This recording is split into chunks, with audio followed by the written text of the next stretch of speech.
Assalamualaikum warahmatullahi wabarakatuh. Kita lanjut pada bagian kelima dari pembahasan SKB Penata Kelola Sistem dan Teknologi Informasi. Sesuai dengan materi pokok dan kisi-kisi dari Kemenpan RB, pada Kemenpan Umum di bagian kelima yaitu manajemen proyek TI. Sekilas terkait dengan manajemen proyek TI, bahwa manajemen proyek TI adalah proses perencanaan, pelaksanaan, dan pengawasan proyek teknologi informasi agar mencapai tujuan tertentu dalam batas waktu, anggaran, dan kualitas yang telah ditentukan. Proyek TI dapat berupa pengembangan perangkat lunak, implementasi sistem, hingga migrasi data. Nah, tahapan dalam manajemen proyek TI yang didasarkan pada PMBOK. PMBOK ini adalah Project Management Body of Knowledge Guide, yaitu suatu dokumen yang berisi kumpulan proses, praktik, terminologi, dan pedoman yang dijadikan sebagai standar dalam industri manajemen proyek. Nah, untuk tahapan yang pertama itu adalah inisiasi, yang mana inisiasi ini adalah untuk menunjukkan tujuan proyek, luang lingkup, dan pemangku kepentingan. Yang kedua adalah mengembangkan dokumen seperti project charter. Oke, tahapan yang kedua adalah perencanaan, yaitu dengan membuat rencana terperinci meliput anggaran, jadwal, sumber daya, dan manajemen risiko. Kemudian yang kedua adalah menggunakan alat seperti Gantt chart atau work breakdown structure. Kemudian yang ketiga tahapannya adalah pelaksanaan, yaitu menjalankan proyek sesuai rencana. Keduanya adalah mengelola tim dan memastikan tugas selesai sesuai jadwal. Oke, untuk tahapan yang keempat adalah pengawasan dan pengendalian, yaitu dengan memantau kemajuan proyek dan memastikan sesuai rencana. Yang kedua adalah mengelola perubahan dan mitigasi risiko.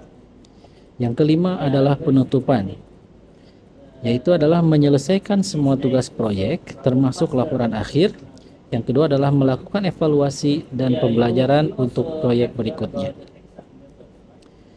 Faktor keberhasilan dari proyek teknologi informasi ini adalah yang pertama adalah kepemimpinan yang efektif, yaitu manajer proyek mampu mengelola tim dan berkomunikasi. Yang kedua, faktor keberhasilannya adalah manajemen risiko yang baik, mengantisipasi dan menangani masalah sebelum menjadi krisis. Yang ketiga adalah keterlibatan pemangku kepentingan, yaitu kolaborasi yang baik antara tim dan klien. Yang keempat adalah penggunaan metodologi yang tepat, seperti Agile, Scrum, dan Waterfall. Ya, metodologi dalam proyek manajemen proyek TI ini ada 3 yang paling populer ya, Waterfall, Agile, dan Scrum. Oke, kita lanjut ke latihan soal yang pertama. Seorang manajer proyek TI menghadapi situasi di mana kebutuhan klien berubah selama proyek berjalan. Apa pendekatan manajemen proyek yang paling cocok untuk menangani perubahan ini? A. Waterfall, B. Agile, C. Prince2, D. Six Sigma, E. Lean. Jawaban yang tepat adalah Agile. Agile adalah pendekatan iteratif yang dirancang untuk menangani perubahan selama proyek berlangsung. Metode ini memungkinkan tim beradaptasi dengan kebutuhan baru melalui iterasi pendek. Lanjut pada soal yang kedua. Dalam tahap perencanaan proyek TI, manajer proyek menggunakan Work Breakdown Structure atau WBS. Apa tujuan utama dari WBS ini? A. Menentukan risiko yang paling kritis dalam proyek. B. Mengidentifikasi pemangku kepentingan utama proyek. C. Memecah proyek menjadi tugas-tugas kecil yang dapat dikelola. D. Menentukan alat teknologi yang diperlukan untuk proyek. E. Membuat jadwal pelaksanaan tugas dalam proyek.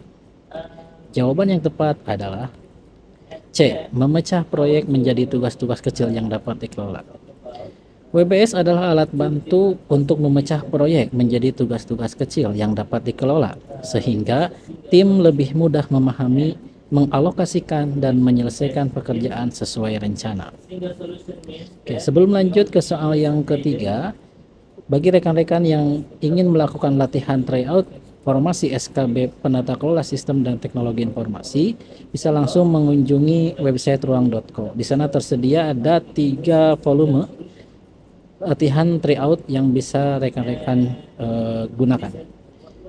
Baik, kita lanjut ke soal yang ketiga. Risiko tinggi ditemukan dalam tahap awal proyek TI, dan jika tidak ditangani, dapat mengakibatkan keterlambatan proyek. Apa langkah terbaik untuk memitigasi risiko ini? A. Menunda proyek hingga risiko dapat dihilangkan sepenuhnya. B. Mencari solusi alternatif melalui brainstorming. C. Menambah anggaran untuk menghadapi risiko. D. Mengembangkan rencana mitigasi risiko yang terstruktur.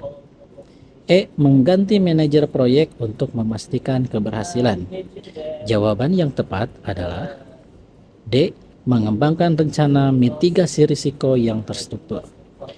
Nah, rencana mitigasi risiko yang terstruktur dapat membantu mengidentifikasi, menganalisis, dan menangani risiko dengan cara yang sistematis, memastikan proyek tetap berjalan sesuai tujuan meskipun terdapat tantangan. Lanjut pada soal yang keempat. Selama tahap pelaksanaan proyek TI, terjadi kesalahan komunikasi antara tim pengembang dan klien, sehingga produk yang dibuat tidak sesuai kebutuhan. Apa yang seharusnya dilakukan oleh manajer proyek untuk mencegah hal ini di masa mendatang? A. Melakukan pelatihan komunikasi untuk seluruh tim. B. Membuat dokumen persyaratan lebih rinci di awal proyek. C. Melibatkan klien dalam pertemuan harian tim pengembang. D. Meningkatkan alokasi anggaran untuk revisi proyek. E. Menambah jumlah personal dalam tim proyek. Jawaban yang tepat adalah C. Melibatkan klien dalam pertemuan harian tim pengembang. Dengan melibatkan klien dalam pertemuan harian, manajer proyek dapat memastikan bahwa setiap perubahan atau kebutuhan klien langsung ditangkap oleh tim pengembang, sehingga risiko ketidaksesuaian dapat diminimalkan.